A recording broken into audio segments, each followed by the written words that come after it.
ಇರುವಂಥ ಮೇನ್ ಇರುವಂಥ ಮೂರೇ ಪಾಯಿಂಟು ಪಟ್ಟಿ ಚಿಕ್ಕದಾಗಿದ್ದಾಗ ನೀವು ಯಾವ ರೀತಿ ಕಟ್ಟಿಂಗನ್ನು ಮಾಡಿಕೊಳ್ಬೇಕು ಮತ್ತು ಆರ್ಮೋಲ್ ರೌಂಡ್ ಆಧಾರದ ಮೇಲೆ ಅಪ್ಪರ್ ಚೆಸ್ಟ್ ನಿರ್ಧಾರ ಆಗುತ್ತೆ. ಎರಡನೇದು, ಮತ್ತು ಈ ಕಂಕುಳ ಸುತ್ತಳತೆಯಲ್ಲಿ ಬರುವಂಥ 1/2 ಇಂಚ್ ಮಾರ್ಜಿನಿಂದನೇ ನಮಗೆ ಬ್ರಾಡ್ನೆಸ್ ಅಂತಕ್ಕಂಥದ್ದು ಡಿಕ್ಲೇರ್ ಆಗುತ್ತೆ. ಈ 3 ಬೇಸ್ ಪಾಯಿಂಟ್ ಮೇಲೆ ಈ ಬ್ಲೌಸ್ ಕಟ್ಟಿಂಗನ್ನು ಮಾಡಿದ್ದೀವಿ. ಡೀಪ್ ಎಷ್ಟಕ್ಕೆ ಬೇಕಾಗುತ್ತೆ? ಎಕ್ಸಾಂಪಲ್ ಡೀಪ್ ನಮಗೆ 10 ಇಂಚು ಅಥವಾ 11 ಇಂಚು ಅಂತ ಇಟ್ಕೊಳ್ಳಿ. ನಾನು 10 ಇಂಚ್ಗೆ ತೆಗೆದುಕೊಳ್ತೀನಿ. ಯೂಶ್ವಲಿ ರೆಗ್ಯುಲರ್ ಆಗಿರ್ತಕ್ಕಂಥ ಡೀಪು. ಸೊ 10 ಇಂಚಿಗೆ ಒಂದು ಮಾರ್ಕನ್ನು ಹಾಕ್ಕೊಳ್ಳೋಣ. ಓಕೆನಾ, ಇದು ಡೀಪ್ ಮಾರ್ಕ್ ಆಯಿತು. ಸೊ ಇಲ್ಲಿ 10 ಇಂಚಲ್ಲಿ ಶೋಲ್ಡರ್ ಯಾವ ರೀತಿ ಮೈನಸ್ ಮಾಡ್ತೀವಿ ನಾವು? ಶೋಲ್ಡರ್ ಬಂದರೂ ನಮ್ಮ ನೆಕ್ ಈ ಡೀಪಿನ ಆಧಾರದ ಮೇಲೆ ನಾವು ಶೋಲ್ಡರ್ ಅಂತಕ್ಕಂಥದ್ದು ಮೈನಸ್ ಆಗುತ್ತೆ. ಓಕೆನಾ, ಯಾವ ರೀತಿ ಮೈನಸ್ ಆಗುತ್ತೆ ಎಂದರೆ, ಒಂದು ನಿಮಿಷ. ಇಲ್ಲಿ 14 ಇಂಚು ಸ್ವಲ್ಪ ಕ್ರಾಸ್ ಆಗಿದೆ ವೀಕ್ಷಕರಲ್ಲಿ. Okay, right. 14 ಇಂಚು. ಸೊ ಶೋಲ್ಡರ್ 15.5 ಇಂಚ್ ಇರೋದ್ರಿಂದ ಇಲ್ಲಿ 10 ಇಂಚ್ ಇರೋದ್ರಿಂದ ಸೊ ನಾವೆಷ್ಟು ಇಂಚ್ ಮೈನಸ್ ಮಾಡ್ತೀವಿ? 2.5 ಇಂಚು ಮೈನಸನ್ನು ಮಾಡ್ತೀವಿ. ಎಷ್ಟು? 2.5 ಇಂಚು ಶೋಲ್ಡರ್ ಮೈನಸ್ ಆಗುತ್ತೆ. ಯಾಕೆ 2.5 ಇಂಚು ಶೋಲ್ಡರ್ ಮೈನಸ್ ಆಗುತ್ತೆ ಅಂತಂದರೆ 10 ಇಂಚು ಪ್ರತಿ 1 ಇಂಚಿಗೂ 1/4 ಇಂಚ್ ಅಂತ ಇದು ಮೈನಸ್ ಆಗ್ತಾ ಹೋಗುತ್ತೆ. ಓಕೆನಾ, ಸೊ ಇದರಲ್ಲಿ 2.5 ಇಂಚು ಮೈನಸನ್ನು ನಾವು ಮಾಡಿದ್ದೀವಿ. ಎಷ್ಟಕ್ಕೆ ಬಂತು ಈಗ? 5 ಇಂಚಿಗೆ ಬಂತು. ಇಲ್ಲಿ ನಾವೇನು ಮಾಡಬೇಕು? ಅದೇ 5 ಇಂಚಿಗೆ ಲೈನ್ ಸ್ಟ್ರೇಟ್ ಮಾಡಲಿಕ್ಕೆ ಒಂದು ಮಾರ್ಕನ್ನು ಹಾಕ್ಕೊಳ್ಳಿ. ಇದು ಆರ್ಮೋಲ್ ಡೌನಿಂಗ್ ಲೈನ್ ಅಂತ ಹೇಳ್ತೀವಿ. ಓಕೆನಾ, ಸೀದಾ ಮಾಡಲಿಕ್ಕೆ ಲೈನನ್ನು ಡ್ರಾ ಮಾಡಿದ್ದೀವಿ. ಈಗ ಆರ್ಮೋಲ್ ಡೌನಿಂಗ್ ಯಾವ ರೀತಿ ತೆಗೆದುಕೊಳ್ಬೇಕು ನಾವು ಅಂತಂದರೆ, ನಮ್ಮ ಆರ್ಮೋಲ್ ರೌಂಡ್ ಎಷ್ಟಿದೆ? 16 ಇಂಚಿದೆ. ಸೊ 16 ಇಂಚಿನ ಆರ್ಮೋಲ್ ರೌಂಡ್ ಅಂದರೆ ಡಿವೈಡೆಡ್ ಬೈ 4 ಮಾಡಿ ನಿಮಗೆ ಎಷ್ಟು ಬರುತ್ತೆ? 4 4 16, 4 ಬಂತು, ಪ್ಲಸ್ ಡಿವೈಡೆಡ್ ಬೈ 2 ಮಾಡಿ. ಸೊ 2 ಬಂತು. ಓಕೆನಾ, 4 + 2 6 ಇಂಚು. ಓಕೆನಾ, 6 ಇಂಚಿನ ಆರ್ಮೋಲ್ ಡೌನಿಂಗ್ ಇವ್ರದ್ದಾಗಿರುತ್ತೆ. ಆಗ ಮಾತ್ರ ಪರ್ಫೆಕ್ಟ್ ಆರ್ಮೋಲ್ ರೌಂಡ್ ನಿಮಗೆ ಸಿಗುತ್ತೆ. ಓಕೆನಾ, ಇದನ್ನು ಫಾಲೋ ಮಾಡಿ. ನಿಮಗೆ 6 ಇಂಚು ಎಲ್ಲಿಂದ?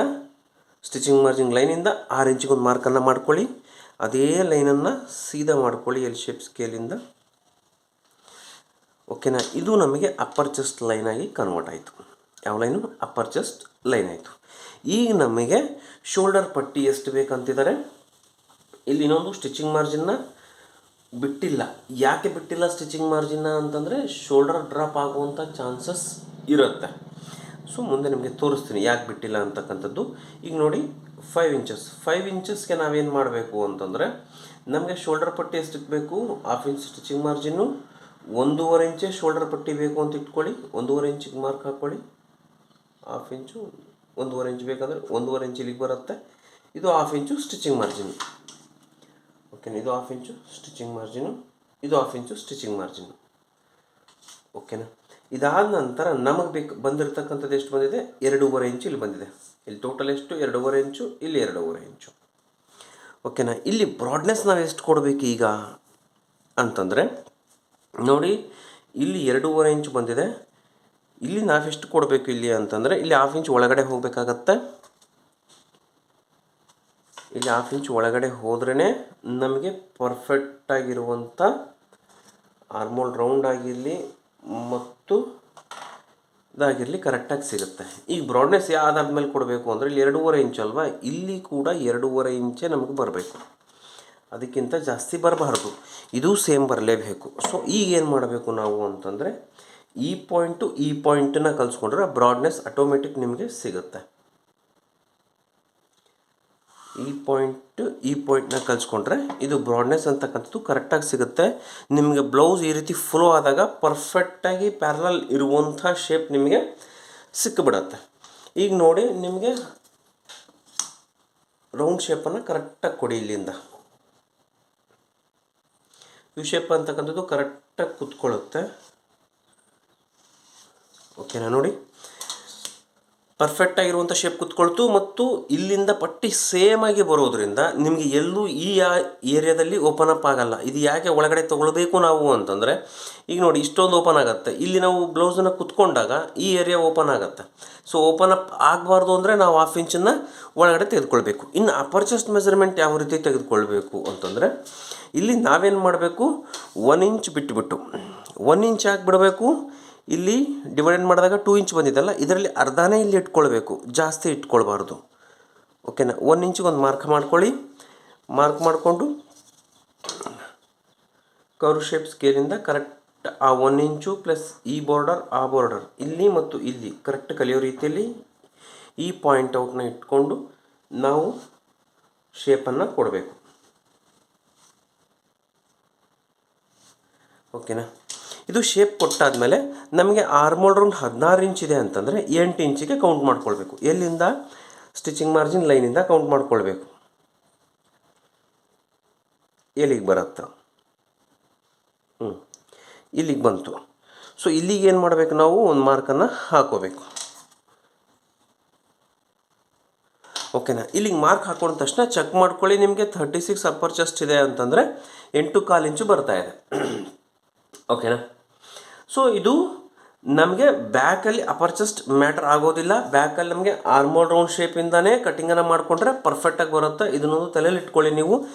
ಯಾಕೆ ಅಂತಂದರೆ, ನಮಗೆ ಬ್ಯಾಕಲ್ಲಿ ನಾವು ಅಪ್ಪರ್ ಚೆಸ್ಟ್ ಮೆಜರ್ಮೆಂಟ್ ಮೇಲೆ ಕಟ್ ಮಾಡ್ತೀವಿ ಅಂತಂದರೆ ಶೋಲ್ಡರ್ ಡ್ರಾಪ್ ಹೆವಿಯಾಗಿ ಡ್ರಾಪ್ ಆಗುತ್ತೆ. ನೀವು ಡೀಪನ್ನು ಕೊಟ್ಕೊಂಡು ಪರ್ಫೆಕ್ಟಾಗಿ ಪಟ್ಟಿನ ಶಾರ್ಟಲ್ಲಿ ಇಟ್ಕೊಂಡು ನೀವು ಕಟ್ ಮಾಡಲಿಕ್ಕೆ ಸಾಧ್ಯನೇ ಇಲ್ಲ. ಓಕೆನಾ? ಹಾಗಾಗಿ ನೀವು ಆರ್ಮೋಲ್ ರೌಂಡಿಂದ ನೀವು ಫಾಲೋ ಮಾಡಿದ್ರೆ ನಿಮಗೆ ಪರ್ಫೆಕ್ಟಾಗಿರುವಂಥದ್ದು ಸಿಗುತ್ತೆ. ಇಲ್ಲಿ ಎಷ್ಟಿದೆ? 8.25 ಬರ್ತದೆ. ಇವ್ರದ್ದು ಆಲ್ಮೋಸ್ಟ್ 7.5 ಇಂಚು ಬರುತ್ತೆ. ಸೊ 7.5 ಇಂಚಿಗೆ ಒಂದು ಮಾರ್ಕ್ ಹಾಕ್ಕೊಳ್ಳಿ. ಇದು ಟಕ್ಸ್ ಯಾವ ರೀತಿ ಹಿಡಿತೀರಿ ಅದೇ ರೀತಿ ಇಟ್ಕೊಳ್ಳಿ. ಓಕೆನಾ? ಇಲ್ಲಿ ನಿಮಗೆ ಈ ವಿಡಿಯೋದಲ್ಲಿ ಹೇಳಬೇಕಾಗಿರೋದು ಮೇನ್ ಇಂಪಾರ್ಟೆಂಟ್, 1.5 ಇಂಚ್ ಪಟ್ಟಿ ಇಟ್ಕೊಂಡಾಗ ನಿಮ್ಗೆ ಇಲ್ಲಿ 1.5 ಇಂಚಿನ ಪಟ್ಟಿ ರೆಡಿ ಆಗ್ತಾ ಇದೆ. ಸೊ ಬ್ರಾಡ್ನೆಸ್ ಕೆಳಗಡೆ ಇಳಿತದೆ. ಬ್ರಾಡ್ನೆಸ್ ಯಾವ ರೀತಿ ಇಟ್ಕೊಳ್ಬೇಕು? 3 ಪಾಯಿಂಟನ್ನು ಇಲ್ಲಿ ತಿಳ್ಕೊಂಡಿದ್ದೀನಿ. 1ನೇ ಪಾಯಿಂಟ್ ಬಂದು ಪಟ್ಟಿ ಕಡಿಮೆ ಯಾವ ರೀತಿ ಮಾಡ್ತೀರಿ ಮತ್ತು ಬ್ರಾಡ್ನೆಸ್ ಯಾವ ಆಧಾರದ ಮೇಲೆ ಇಡ್ತೀರಿ. ಈಗ ನೋಡಿ, ನಾವು ಇಷ್ಟು ಬ್ರಾಡ್ನೆಸ್ ಎಷ್ಟು ಇಟ್ಟಿದ್ದೀವಿ? ಇಲ್ಲಿ 3.5 ಇಂಚ್ ಇಟ್ಟಿದ್ದೀವಿ. ಇಲ್ಲಿ ಇದ್ದದೆಷ್ಟು? 2.5 ಇಂಚು. ಸೊ 1 ಇಂಚ್ ಜಾಸ್ತಿ ಎದಕ್ಕೆ ಮಾಡಿದ್ದೀವಿ ನಾವು? ಈ ಪಟ್ಟಿ ಏನಿದೆ ಅದೇ ಪಟ್ಟಿನ ಇಲ್ಲಿ ತೆಗೆದುಕೊಂಡಿದ್ದೀವಿ 2.5 ಇಂಚು. ಸೊ 1/2 ಇಂಚ್ ಒಳಗಡೆ ಹೋಗಿದ್ದೀವಿ. ನೀವು 1/2 ಇಂಚೇ ಎದಕ್ಕೆ ಹೋಗಬೇಕು ನಾವು ಅಂತಂದರೆ, ಇಲ್ಲಿ 2.5 ಇಂಚ್ ಇದೆ ಅಲ್ವಾ? ಸೊ ಇಲ್ಲಿ 2.5 ಇಂಚ್ ಬೇಕು ನಮಗೆ. ಸೊ ಆಗ ಕರೆಕ್ಟಾಗಿ ಬರುತ್ತೆ. ಓಕೆನಾ? 2.5 ಇಂಚ್ ಕೊಟ್ಟಾಗ ಕರೆಕ್ಟಾಗಿ ಪ್ಯಾರಲಲ್ ಲೈನ್ ಅನ್ನೋದು ಕ್ರಿಯೇಟ್ ಆಗುತ್ತೆ. ನಿಮಗೆ ಫ್ಲೋ ಆದಾಗ ಬ್ಯಾಕ್ ಸೈಡಲ್ಲಿ ಈ ರೀತಿ ಓಪನ್ ಅಪ್ ಆದಾಗ, ಟಕ್ಸ್ ಹಿಡಿದಾಗ ಈ ರೀತಿ ಓಪನ್ ಆದಾಗ ನಿಮಗೆ ಅದ್ರ ಪೊಸಿಷನ್ ಕರೆಕ್ಟ್ 7.5 ಇಂಚಿನ ಶೋಲ್ಡರಿನ ಪೊಸಿಷನ್ ಇದೆ, ಆ ಪೊಸಿಷನ್ ಬಂದು ಕುತ್ಕೊಳ್ಳುತ್ತೆ. ಇನ್ನು 1/2 ಇಂಚು ಮಾರ್ಜಿನ್ ನಾವು ಇಟ್ಟಿಲ್ವಲ್ಲ ಸರ್ ಅಂತ ನೀವು ಕೇಳ್ಬೋದು. ಸ್ಟಿಚಿಂಗ್ ಮಾರ್ಜಿನ್ ಎಕ್ಸ್ಟ್ರಾ ಇಡಬೇಕಾಗಿತ್ತು, ಇಟ್ಟಿಲ್ವಲ್ಲ ನೀವು ಅಂತ ಕೇಳ್ಬೋದು. ಈಗ ನೋಡಿ, 1/2 ಇಂಚು ಸ್ಟಿಚಿಂಗ್ ಮಾರ್ಜಿನ್ ನಾನು ಇಲ್ಲಿ ಇಡ್ತೀನಿ ಅಂತ ಇಟ್ಕೊಳ್ಳಿ. ಏನಾಗುತ್ತೆ ನೋಡಿ, ಇಲ್ಲಿ 1/2 ಇಂಚು ಮಾರ್ಜಿನ್ ನಾನು ಎಕ್ಸ್ಟ್ರಾ ಇಲ್ಲಿ ಇಟ್ಕೊಂಡಾಗ ಇದು ಏನಾಗುತ್ತೆ, ಇನ್ನೂ 1/2 ಇಂಚ್ ಇನ್ಕ್ರೀಸ್ ಆಗುತ್ತೆ. ಇನ್ನೂ 1/2 ಇಂಚ್ ಇನ್ಕ್ರೀಸ್ ಆದಾಗ ಏನಾಗುತ್ತೆ ಅಂದರೆ, ಫ್ಲೋ ಆದಾಗ 1/2 ಇಂಚಷ್ಟು ಶೋಲ್ಡರ್ ಡ್ರಾಪ್ ಆಗುವಂಥ ಚಾನ್ಸಸ್ ಇರುತ್ತೆ. ಯಾಕೆ ಇರುತ್ತೆ ಅಂತಂದರೆ, ನಾವು ಇದನ್ನು ಒಳಗಡೆ ತೆಗೆದುಕೊಂಡಿದ್ದೀವಿ. ಇದು ಆಟೋಮೆಟಿಕ್ ಈ ಆ್ಯಂಗಲ್ ಸೆಂಟರ್ ಪಾಯಿಂಟಿಂದ ಇದು ಒಳಗಡೆ ಹೋಯಿತು ಅಂದರೆ ಇದು ಹೊರಗಡೆ ಬರಲೇಬೇಕು. ಈ ರೀತಿ ಇದು ಇಲ್ಲೇ ಇದ್ದು ಇದು ಇಲ್ಲೇ ಇತ್ತು ಅಂತಂದರೆ ನಿಮಗೆ ಶೋಲ್ಡರ್ ಡ್ರಾಪ್ ಆಗುತ್ತೆ. ಇಲ್ಲಿ ಮುದ್ದೆ ಬಟ್ಟೆ ಅನ್ನೋದು ಎಕ್ಸಸ್ ಕುತ್ಕೊಳ್ಳುತ್ತೆ. ಸೊ ಹಾಗಾಗಿ ಇಲ್ಲಿ ಸ್ಟಿಚಿಂಗ್ ಮಾರ್ಜಿನ್ನ ಬಿಟ್ಟಿಲ್ಲ, ನೆನಪಿಟ್ಕೊಳ್ಳಿ. ಸೊ ಕೆಲವೊಂದು ಸಂದರ್ಭದಲ್ಲಿ ಏನಾಗುತ್ತೆ ಅಂತಂದರೆ, ಡೀಪನ್ನು ಇನ್ಕ್ರೀಸ್ ಮಾಡಿದಾಗ ಕೆಳಗಡೆ ಜಾಸ್ತಿ ಹೋದಾಗೆಲ್ಲ ನಮಗೆ ಶೋಲ್ಡರ್ ಅಂತಕ್ಕಂಥದ್ದು ಇನ್ನರ್ ಸೈಡ್ ಒಳಗಡೆ ಬರ್ತಾ ಇರುತ್ತೆ. ಸೊ ಹಾಗಾಗಿ ನಾವೇನು ಮಾಡಬೇಕು ಅಂತಂದರೆ, ಇದೆಲ್ಲ ತಲೆಯಲ್ಲಿ ಇಟ್ಕೊಂಡೇ ಕಟ್ಟಿಂಗನ್ನು ಮಾಡ್ಕೊಳ್ಬೇಕಾಗತ್ತೆ. ಓಕೆನಾ? ಇಲ್ಲ ಅಂತಂದರೆ ಕಟ್ಟಿಂಗ್ ಮಾಡೋದು ತುಂಬ ಅಂದರೆ ತುಂಬ ಕಷ್ಟ ಆಗುತ್ತೆ ವೀಕ್ಷಕರೇ. ಸೊ ಹಾಗಾಗಿ ಇದನ್ನೆಲ್ಲ ತಲೆಯಲ್ಲಿ ಇಟ್ಕೊಳ್ಳಿ. ಇಲ್ಲಿ ಮೇನ್ ಡೀಪಲ್ಲಿ ಏನಾಗುತ್ತೆ ಅಂತಂದರೆ, ಈ ಏರಿಯಾಗಳಲ್ಲಿ ಓಪನ್ ಅಪ್ ಆಗ್ತಕ್ಕಂಥ ಚಾನ್ಸಸ್ಸು ಜಾಸ್ತಿ ಇದೆ. ಹಾಗಾಗಿಯೇ ನೀವೇನು ಮಾಡಬೇಕು, ಈ ಆಧಾರದ ಮೇಲೆ ಇಲ್ಲಿ 1/2 ಇಂಚ್ ಒಳಗಡೆ ತೆಗೆದುಕೊಂಡು ಆಧಾರದ ಮೇಲೆ ನೀವು ಇದನ್ನು ಕಟ್ಟಿಂಗನ್ನು ಮಾಡ್ಕೊಳ್ಳಿ. ಬ್ರಾಡ್ನೆಸ್ ಆಟೋಮೆಟಿಕ್ ಪರ್ಫೆಕ್ಟಾಗಿ ನಿಮಗೆ ಬರುತ್ತೆ. ಇಲ್ಲ ಅಂತಂದರೆ ಬ್ರಾಡ್ನೆಸ್ ಕರೆಕ್ಟಾಗಿ ಕೂತ್ಕೊಳ್ಳೋದಿಲ್ಲ. ಓಕೆನಾ? ಐ ಹೋಪ್ ಈ ವಿಡಿಯೋ ನಿಮಗೆ ಯೂಸ್ ಆಗಿದೆ ಅಂತ ಅಂದ್ಕೊಳ್ತಾ ಇದ್ದೀನಿ. ಯೂಸ್ ಆಗುತ್ತೆ ಕೂಡ. ಚೆನ್ನಾಗಿ ಅರ್ಥ ಮಾಡ್ಕೊಳ್ಳಿ. ಅರ್ಥ ಆಗಲಿಲ್ಲ ಅಂತಂದರೆ ಮತ್ತೆ ರಿಪೀಟಾಗಿ ವಿಡಿಯೋನ ನೋಡಿ, ಕ್ಲಿಯರಾಗಿ ನಿಮಗೆ ಅರ್ಥ ಆಗುತ್ತೆ. ಈ ವಿಡಿಯೋದಲ್ಲಿರುವಂಥ ಮೇನ್ ಇರುವಂಥ 3 ಪಾಯಿಂಟು, ಪಟ್ಟಿ ಚಿಕ್ಕದಾಗಿದ್ದಾಗ ನೀವು ಯಾವ ರೀತಿ ಕಟ್ಟಿಂಗನ್ನು ಮಾಡ್ಕೊಳ್ಬೇಕು ಮತ್ತು ಆರ್ಮೋಲ್ ರೌಂಡ್ ಆಧಾರದ ಮೇಲೆ ಅಪ್ಪರ್ ಚೆಸ್ಟ್ ನಿರ್ಧಾರ ಆಗುತ್ತೆ. ಎರಡನೇದು, ಮತ್ತು ಈ ಕಂಕುಳ ಸುತ್ತಳತೆಯಲ್ಲಿ ಬರುವಂಥ 1/2 ಇಂಚ್ ಮಾರ್ಜಿನಿಂದನೇ ನಮಗೆ ಬ್ರಾಡ್ನೆಸ್ ಅಂತಕ್ಕಂಥದ್ದು ಡಿಕ್ಲೇರ್ ಆಗುತ್ತೆ. ಈ 3 ಬೇಸ್ ಪಾಯಿಂಟ್ ಮೇಲೆ ಈ ಬ್ಲೌಸ್ ಕಟ್ಟಿಂಗನ್ನು ಮಾಡಿದ್ದೀವಿ. ಓಕೆನಾ? ಮತ್ತೆ ಸಿಗೋಣ ನೆಕ್ಸ್ಟ್ ವಿಡಿಯೋದಲ್ಲಿ. ಧನ್ಯವಾದಗಳು ವೀಕ್ಷಕರೇ.